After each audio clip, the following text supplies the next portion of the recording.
Bonjour et bienvenue à cette vidéo tant attendue où je partage tout ce qu'il faut savoir avant son voyage pour le Disneyland Resort en Californie. Que vous soyez un visiteur habitué des parcs Disney ou un novice qui s'apprête à faire ses premiers pas dans cette destination iconique, cette vidéo vous guidera à travers les informations essentielles à savoir avant votre voyage pour vivre la meilleure expérience possible.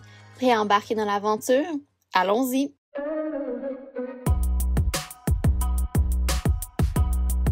Avant de débuter avec notre premier sujet, je veux préciser qu'aujourd'hui, pour la vidéo, ce sont des informations de base pour s'informer et si tu veux plus d'informations détaillées sur certains éléments discutés aujourd'hui, eh bien, ce sera vraiment expliqué en détail dans des vidéos à venir sur ma chaîne YouTube, mais ici, c'est pour comprendre l'univers du Disneyland Resort en Californie.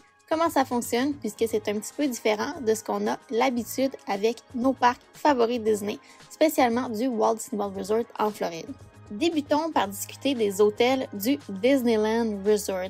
Alors, le Disneyland Resort offre 3 hôtels emblématiques, chacun avec son ambiance unique et sa propre expérience Disney. Le Disneyland Hotel est celui avec le plus d'histoire, c'est le premier hôtel de la destination. Son décor est inspiré des premiers films Disney et également on a les tours divisées par section du Disneyland Park, donc la tour Fantasy Adventure Frontier et la nouvelle tour d'hôtel DVC pour le Disney Vacation Club qui est un time-sharing avec Disney. Ensuite, nous avons le Disney's Grand Californian Hotel and Spa avec un style californien rustique et un accès direct avec le parc Disney California Adventure. Et enfin, nous avons le Pixar Place Hotel, idéalement situé pour profiter du parc tout en restant dans une atmosphère détendue. C'est l'hôtel qui sera le plus bas de gamme, mais il a été récemment rénové, donc il est vraiment très bien pour un prix raisonnable et une proximité des parcs thématiques. Mais si vous cherchez à économiser un peu, il n'y a pas de panique, il existe vraiment beaucoup d'options d'hôtels en dehors du resort qui sont situés à quelques minutes à pied des parcs thématiques. Donc vous trouverez une grande variété de prix et de styles d'hôtels tout en restant à proximité de l'action. Et il y a également l'option des Good Neighbor Hotels qui sont des hôtels certifiés par le Disneyland Resort qui ont un standard de qualité Disney. Il est également possible de réserver un forfait vacances avec un hôtel partenaire Good Neighbor Hotel afin d'obtenir des avantages exclusifs durant votre voyage en combinant la réservation d'hôtel et vos billets de parc thématiques. On poursuit avec les parcs thématiques de la destination. Le Disneyland Resort regroupe 2 parcs thématiques principaux, le légendaire Disneyland Park, le tout premier parc imaginé par Walt Disney, et le Disney California Adventure Park qui propose une expérience plus moderne.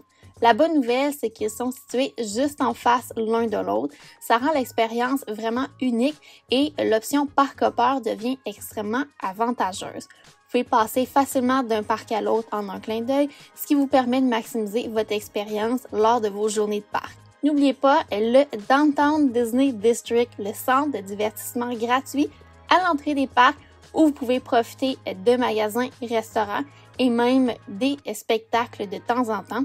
Le stationnement est payant et des options sont disponibles pour réduire vos frais durant votre séance de magasinage, mais l'ambiance en vaut vraiment le détour si vous avez le temps de glisser un petit moment au Downtown Disney District durant votre voyage. Passons maintenant au transport. Alors le Disneyland Resort étant ultra compact, la majorité des déplacements se font à pied, ce qui rend la visite encore plus agréable. Par contre, il faut vraiment être en forme. Par mon expérience personnelle, vous allez quand même marcher beaucoup même si tout est prêt. Mais si vous préférez un peu plus de confort, vous pouvez utiliser le monorail qui est un moyen de transport vraiment plaisant et pratique qui est accessible uniquement avec votre billet valide pour le Disneyland Park. Donc, c'est un petit fait vraiment important à savoir. Vous ne pouvez pas emprunter le monorail durant une journée sans parc thématique. Vous devez vraiment avoir un billet de parc pour pouvoir embarquer puisqu'il est considéré comme une attraction au Disneyland Resort. 2 stations sont disponibles pour emprunter le monorail. La première, à la Tomorrowland Station du Disneyland Park, au-dessus de l'attraction Finding Nemo Submarine Voyage. Et la deuxième station se situe au Downtown Disney District, à proximité de l'hôtel Disneyland Hotel, et le monorail passe environ à tous les 10 minutes. Si vous optez pour vous rendre en voiture, il y a l'option du Toy Story Parking Lot, qui est un petit peu plus éloigné, et des navettes en autobus vous amèneront directement à l'entrée des parcs thématiques. Et pour les stationnements Mickey's and Friends et Pixar Pal, il y a un tram qui vous amène, après avoir passé la sécurité, à l'entrée des parcs thématiques au Downtown Disney District, et le trajet inverse est également disponible. Et si vous optez pour un voyage avec des déplacements en voiture, à noter que des frais de stationnement sont en cours aux hôtels Disney, aux hôtels environnants du Disneyland Resort, pour les stationnements des parcs thématiques et du Downtown Disney District. Alors, informez-vous avant votre arrivée des tarifs pour préparer votre budget en conséquence. Mais sachez que, par exemple, si vous allez à un hôtel Disney pour une réservation de restaurant, vous allez avec votre location de voiture, c'est possible en échange de votre réservation de restaurant et la facture déboursée, d'avoir un nombre d'heures allouées de stationnement sans frais à cet hôtel. Et si jamais vous voulez prendre le réseau de transport de Anaheim, il y a un réseau d'autobus qui font plusieurs arrêts à différents hôtels à proximité pour se rendre ensuite au parc thématique. C'est soit que vous payez par trajet ou bien il y a des passes pour la journée qui sont disponibles avec un nombre illimité de scans pour embarquer dans l'autobus par personne. Donc, il y a différentes options pour vos déplacements. Passons maintenant aux heures d'ouverture des parcs thématiques. Alors, les heures d'ouverture sont généralement disponibles entre 30 et 60 jours à l'avance. Selon le temps de l'année, ça peut être modifié en tout temps. Donc, on veut valider de temps en temps si les heures sont ajustées. Par exemple, des événements spéciaux pourraient s'ajouter entre-temps et modifier votre horaire d'heure d'ouverture pour vos dates de voyage. Les visiteurs en hébergement Disney seulement ont accès au Early Entry de 30 minutes avant l'ouverture à l'un des deux parcs thématiques. Donc, un seul parc thématique est ouvert pour le Early Entry. Informez-vous en consultant le calendrier officiel du Disneyland Resort pour planifier cette visite en conséquence. À noter que le Disneyland Resort offre beaucoup d'événements spéciaux et des soirées exclusives au courant de l'année. Ceci pourrait donc impacter les heures d'ouverture des parcs thématiques. Alors, si vous désirez assister à l'un de ces événements, sachez qu'ils deviennent souvent sold out, donc les billets se vendent très rapidement, tels que pour les célèbres soirées d'Halloween Oogie Boogie Bash au Disney California Adventure Park. Donc, tout ce qui est événements spéciaux à Disneyland, c'est très populaire. Prenez-vous d'avance si vous voulez y aller. Discutons maintenant des billets et tout ce qui est bracelet Magic Band Plus. Donc, avant de partir en voyage, il est vraiment recommandé d'acheter vos billets à l'avance puisque les réservations de parcs thématiques sont encore en place au Disneyland Resort au moment de filmer cette vidéo. Donc, si vous avez choisi d'ajouter l'option Parc Hopper à vos billets, sachez qu'il y a également certains règlements pour l'utilisation du Parc Hopper. Au moment que je vous explique et enregistre cette vidéo, les billets Parc Hopper ont des règlements qui sont un peu particuliers. Donc, avant 11 heures, vous pouvez entrer dans le parc thématique de votre réservation et après 11 heures en journée, vous pouvez changer de parc thématique comme bon vous semble ou bien si vous n'avez pas encore scanné au parc thématique votre billet, après 11 heures, vous pouvez aller à l'un des deux parcs thématiques, peu importe votre réservation. Donc, c'est des petites particularités à savoir avant de vous rendre à destination. Vous avez aussi la possibilité d'avoir vos billets en version papier ou électroniquement sur votre téléphone. Donc, un petit conseil, si vous souhaitez utiliser des Lightning Lane, le Magic Band Plus est vraiment utile pour scanner facilement aux attractions. Bien qu'il ne soit pas indispensable, vous économiserez certainement votre batterie de téléphone pour scanner vos Lightning Lane sans devoir toujours utiliser vos billets électroniques. Mais vous pouvez également faire l'achat de ces bracelets sur place et vous pouvez également apporter vos Magic Band Plus du Walt Disney World Resort en Floride. Passons maintenant au sujet de l'application mobile et votre compte en ligne My Disneyland. Donc, l'application mobile Disneyland, elle est incontournable. Vous allez pouvoir consulter les temps d'attente, réserver vos Lightning Lane, effectuer des commandes mobiles, télécharger vos photos et plus encore. Si jamais vous êtes plus du type papier, il y a des cartes de parcs thématiques disponibles à l'entrée des parcs thématiques et sachez qu'il y a même des cartes de parcs en français sans problème. Vous pouvez en obtenir si il n'y en a pas au kiosque. Vous pouvez également aller voir un Guest Services pour en demander. Mais ce que je veux vous mentionner de l'application mobile, c'est qu'il n'y a pas les mêmes fonctionnalités qu'on a l'habitude d'avoir au Walt Disney World Resort en Floride. C'est le cas pour l'option Friends and Family, c'est pas du tout pareil avec l'application Disneyland. Donc, vous devez quand même utiliser votre compte en ligne avec vos accès d'utilisateurs Disney existants pour vous connecter. C'est les mêmes identifiants si vous avez Disney Plus, My Disney Experience à Disney World ou bien l'application mobile de la Disney Cruise Line. Sinon, si vous n'avez pas déjà un compte, vous devez vous en créer un pour ensuite lier vos billets de parcs thématiques. Les billets de parcs thématiques seront reliés à la personne responsable du compte My Disneyland. Et ensuite, lorsque vous allez relier vos billets, vous allez pouvoir ensuite associer un Magic Band Plus à chaque membre du groupe. Si vous avez déjà un Magic Band Plus d'acheter durant votre voyage à Disney World, vous allez quand même devoir l'ajouter puisqu'on va seulement voir par défaut le bracelet titulaire de la personne du compte Disney, mais vous allez pouvoir ajouter manuellement les autres Magic Bands et les relier aux autres membres de votre groupe qui ont des billets de parc dans votre application mobile.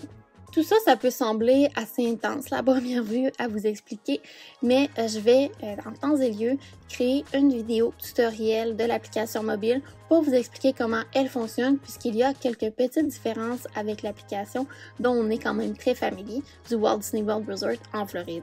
Par la suite, je vais discuter des Lightning Lane. Donc, le système de Lightning Lane du Disneyland Resort propose plusieurs options qui vont pouvoir réduire votre temps d'attente en file et c'est quand même très efficace par mon expérience personnelle du système. Le système est assez similaire à celui du Walt Disney World Resort, mais il y a plusieurs différences, surtout pour l'utilisation du multipass et un peu du single pass. Donc, pour ce qui est du multipass au Disneyland Resort, on peut en faire l'achat anticipé au moment qu'on achète nos billets de parc thématiques et ça va être pour tous les jours de notre voyage. Si on ne veut pas l'avoir à tous les jours de nos billets de parc thématiques, ce qu'on peut faire, c'est l'acheter une fois sur place et c'est seulement disponible lorsque vous êtes physiquement entré dans le parc thématique pour toutes les personnes valides de votre réservation. Donc, on ne peut pas avoir seulement une personne qui se sacrifie pour aller scanner et ensuite l'acheter. Tout le monde doit scanner dans le parc thématique pour qu'on puisse en faire l'achat et par la suite, on va pouvoir réserver une attraction. Le système multipass fonctionne une attraction à la fois ou sinon avec la règle du 2 heures d'intervalle. Et tout ça, ça va être vraiment détaillé dans une vidéo de fonctionnement des Lightning Lane pour le Disneyland Resort en Californie que je vais filmer prochainement dans une vidéo dédiée. Vous allez avoir tous mes trucs, toutes mes stratégies, tous les fonctionnements. Ça va être dans cette vidéo-là. Ensuite, discutons des photos à Disneyland. Comment ça fonctionne le PhotoPass? Est-ce que c'est comme à Disney World? Bien, si vous aimez garder en souvenir vos moments magiques, le Disneyland Resort propose un forfait photo Memory Maker que vous pouvez acheter pour la durée de votre séjour. Il y a différents forfaits disponibles et je veux mentionner que peu d'attractions offrent la prise de photos au Disneyland Resort. Donc, si c'est quelque chose que vous aimez beaucoup de Disney World, eh bien, c'est un peu différent à Disneyland. Il y a quelques attractions qui l'offrent et on a un peu de photographes ici et là dans les parcs thématiques, mais pas énormément. On a quand même l'option des Magic Shots pour prendre des photos magiques avec des effets spéciaux. Et si vous optez pour le Multipass, ce qui est quand même très bien et que pour le moment, lorsque vous achetez le Multipass, vous avez accès au Memory Maker pour la journée que vous avez acheté le Multipass. Donc, vous allez pouvoir télécharger toutes vos photos prises par les photographes et dans les attractions pour la journée de validité de votre Multipass. Donc, c'est très avantageux et c'est l'option que j'ai optée durant mon voyage, était de ne pas acheter le Memory Maker pour la durée du séjour, mais plutôt d'acheter le multipass et pour ces journées-là où est-ce que je l'avais, on a pu télécharger nos photos. Donc c'est vraiment très bien comment c'est structuré à Disneyland. J'ai vraiment très apprécié cet aspect de planification qui diffère de Disney World. Prochaine section, je veux parler de popcorn. Il y a plusieurs amateurs de popcorn qui écoutent mes vidéos, qui aiment le fameux seau à popcorn, le bucket de popcorn qu'on est habitué de voir à Disney World. Sachez qu'à Disneyland, vous pouvez quand même manger du popcorn et acheter le seau à popcorn. Par contre, ils n'ont pas le système de remplissage à prix réduit comme on a à Disney World. Donc, à Disneyland, vous allez acheter le bucket de popcorn, mais les remplissages vont être quand même au même prix que si vous achetez un popcorn individuel. Donc, on n'a pas les remplissages à 2,25 tel qu'on est habitué à Disney World. Donc, c'est vraiment quelque chose que je voulais vous partager comme petit détail. Donc, moi, à Disney World, j'adore traîner mon bucket de popcorn et le remplir. Et bien, à Disneyland, vu que les remplissages n'étaient pas à prix réduit, je n'ai pas opté pour acheter un seau à popcorn à cette destination. Ensuite, je vais discuter des spectacles en fin de journée. Donc, au Disneyland Resort, ça fonctionne un petit peu différemment. Pour ce qui est des spectacles au Disneyland Park, on a le spectacle Fantasmic qui est généralement présenté dans la section Frontierland New Orleans autour de la rivière. Donc, ça va être un spectacle qu'on va écouter debout. Et si vous voulez l'écouter avec une place de choix réservée, il y a également des forfaits repas où est-ce que vous pouvez prendre un repas à un restaurant, obtenir un coupon, que vous allez pouvoir avoir une place réservée dans une section pour voir le spectacle debout. Également, des forfaits repas où est-ce qu'on peut être assis à une terrasse d'un restaurant avoisinant le secteur pour avoir une vue de Fantasmic. Et au Disneyland Park, vous avez également le spectacle de projection sur le château et Main Street qui est accompagné de feux d'artifice. Par contre, les feux d'artifice, ils n'ont pas vraiment lieu à tous les jours au Disneyland Park. C'est vraiment plus le week-end qu'on va avoir le spectacle complet et en semaine, on va avoir un spectacle condensé de projection. Et pour ce qui est du parc avoisinant Disney California Adventure, on a le fameux spectacle World of Color qui est présenté à tous les soirs. C'est un spectacle de projection sur l'eau avec une super belle musique synchronisée. On a des options de forfait repas où est-ce qu'avec le World of Color, on peut manger à l'un des restaurants sélectionnés et obtenir un bon pour une place de choix pour regarder le spectacle debout. On a également accès à une terrasse pour un party dessert que vous pouvez débourser un montant fixe et avoir accès à des bouchées, des desserts, des breuvages pour un temps réservé avant le spectacle et ensuite vous allez pouvoir regarder le spectacle d'une terrasse réservée avec des chaises. Donc, c'est les options disponibles.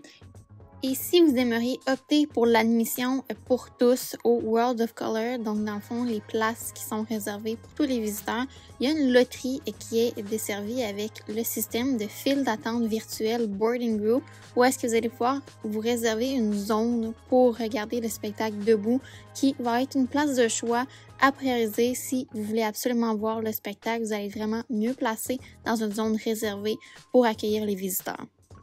Un point très important est l'achalandage au Disneyland Resort. Donc, ce que je veux que vous sachiez est qu'avant de visiter le Disneyland Resort, c'est que c'est une destination qui est très populaire avec les personnes qui habitent autour, qui sont de la Californie et les États avoisinants. Donc, plusieurs vont être détenteurs d'un laissez-passer annuel, une passe annuelle. Donc, c'est quelque chose qui impacte l'achalandage des parcs thématiques. Alors, qu'est-ce qui va se produire est que les soirées et les fins de semaine vont être très populaires. En semaine de jour, ça va être généralement très bien en journée. Il va y avoir des temps d'attente très raisonnables, mais après 16 heures, les détenteurs de passes annuelles arrivent en fin de journée dans les parcs thématiques pour passer la soirée. Donc, ça vient un peu plus bondé après l'heure du souper. On vient un peu plus épaule à épaule, il y a plus de visiteurs. Et la fin de semaine, toute la journée, ça va être des journées très populaires. Les gens vont venir dans les parcs thématiques pour passer le week-end. Donc, moi, pour ma planification, j'ai vraiment opté d'y aller en semaine dans les parcs thématiques et ça a été vraiment gagnant. Donc, si c'est quelque chose que vous pouvez regarder dans votre planification, eh bien, ça peut vous aider si jamais vous voulez un achalandage plus raisonnable. Eh bien, la fin de semaine, c'est plus bondé, les soirs également. Donc, en journée, c'est vraiment les jours de semaine où est-ce qu'on va avoir un achalandage vraiment réduit dans les parcs thématiques, très agréable avec des temps d'attente, généralement en bas de 60 minutes. Ensuite, discutons des attractions. Donc, le Disneyland Resort propose beaucoup d'attractions qui sont exclusives à la destination. Elles sont magnifiques, vraiment bien faites. Les décors sont vraiment très beaux. Et si vous êtes un habitué de Disney World, je vous suggère quand même de faire les attractions qui ont le même nom que à Disney World et Disneyland, puisque les variantes sont différentes. Et c'est le cas pour Space Mountain, Pirates of the Caribbean, Haunted Mansion, Big Thunder Mountain, Buzz Lightyear. Ce sont des attractions où est-ce qu'on les retrouve aux mêmes destinations, mais à Disneyland, elles ont une touche un petit peu plus extra. Donc, c'est un conseil que je vous donne de ne pas skipper. Par contre, pour ce qui est de Tiana's Bayou Adventure et la section Galaxy's Edge, eh bien, c'est très similaire à Disney World, c'est presque un copier-coller. Donc, ça pourrait être des sections de parc que vous visitez vraiment lorsque vous avez fait les autres attractions, telles que j'ai fait dans ma planification de voyage. Ensuite, discutons de température. Alors, la température, elle est différente entre la Floride et la Californie, bien évidemment. Pour le Disneyland Resort, le climat est beaucoup plus sec. On n'a pas vraiment des journées très humides. Ce sont des journées qui peuvent être chaudes, mais des soirées plus fraîches lorsque le soleil se couche. Donc, la température, elle est très variable selon le temps de l'année. De octobre à la fin mai, ça peut être chaud comme ça peut être très froid durant une semaine complète. La météo peut varier même à tous les jours. Des averses sont plus propices d'octobre au mois de mai. Par contre, la Californie, ce n'est pas un état où est-ce qu'on a beaucoup de pluie. Donc, vous pourriez, par exemple, avoir une journée complète de pluie, comme vous pourriez avoir une semaine où est-ce qu'il n'y a aucune goutte de pluie. Alors, je vous conseille quand même de trimballer des ponchos durant votre voyage, puisque si vous voulez faire les attractions qui ont de l'eau, eh bien, vous allez pouvoir mettre votre poncho et s'il y a une averse arrive, eh bien, vous allez pouvoir être couvert avec votre poncho, mais on ne verra pas d'orage pop-up instantané comme on connaît en Floride en mi-après-midi. C'est pas quelque chose qu'on a en Californie. Donc, je vous recommande de préparer vos bagages en conséquence et d'attendre peut-être plus vers la date de votre voyage pour vraiment avoir la température en vue et planifier vos bagages en conséquence. Ensuite, discutons des personnages. Alors, le fonctionnement des rencontres avec personnages est différent à Disneyland comparativement à Disney World. Pour les rencontres, elles sont beaucoup plus à l'improviste à Disneyland. Les personnages se promènent plus librement.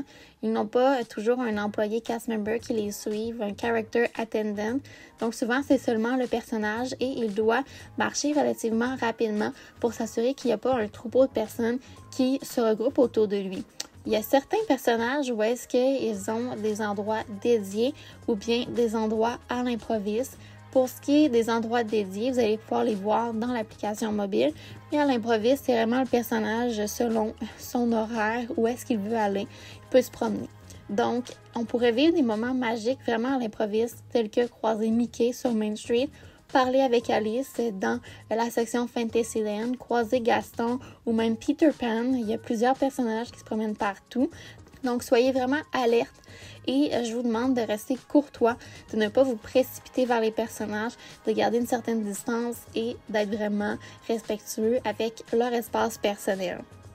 Discutons maintenant des macarons de célébration. C'est quelque chose qu'on peut également obtenir au Disneyland Resort. Vous pouvez les avoir gratuitement pour une célébration telle que votre anniversaire, une première visite, un événement spécial, un Happily Ever After pour tout ce qui est célébration, mariage, couple et tout ça.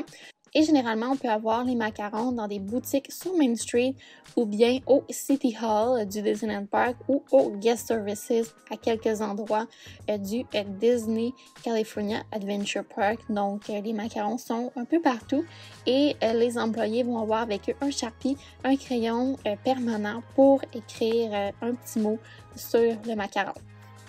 Ensuite, j'aimerais discuter des réservations de restaurants avec vous. Alors, le Disneyland Resort est composé majoritairement de restaurants quick service, donc des restaurants à service rapide. Il y a quelques restaurants qui vont avoir des réservations anticipées et c'est souvent le cas pour le Downtown Disney District, les hôtels Disney. Quelques restaurants table service auront des réservations anticipées dans les parcs thématiques.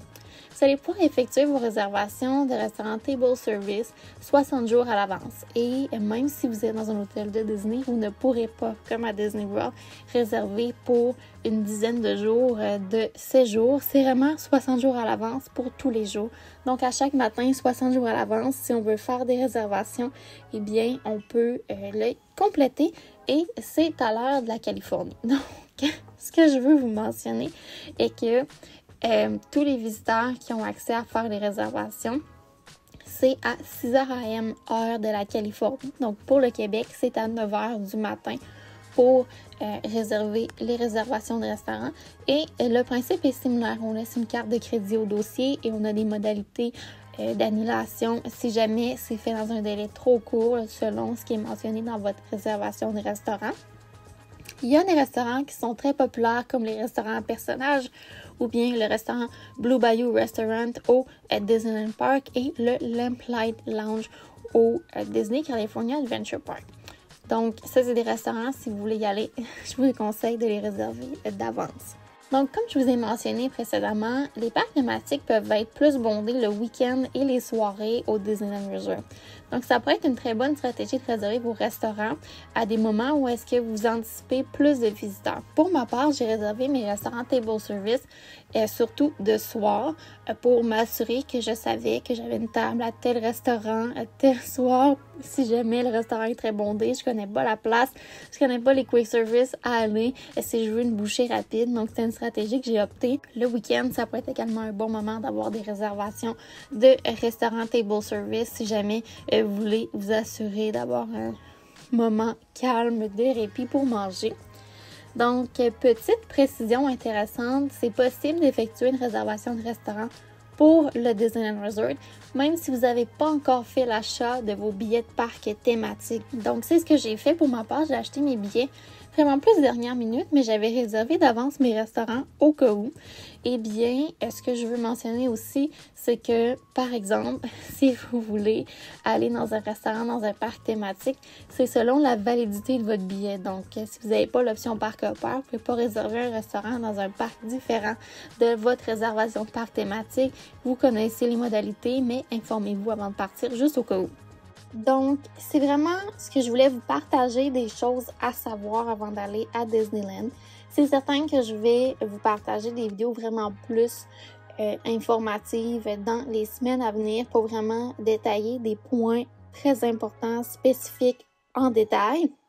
Mais là, vous avez vraiment l'essentiel pour vivre un voyage magique au Disneyland Resort. Et je vous invite à laisser une mention j'aime et à vous abonner pour ne rien manquer. Ce fut un plaisir pour moi et on se dit pour une prochaine fois. Bye!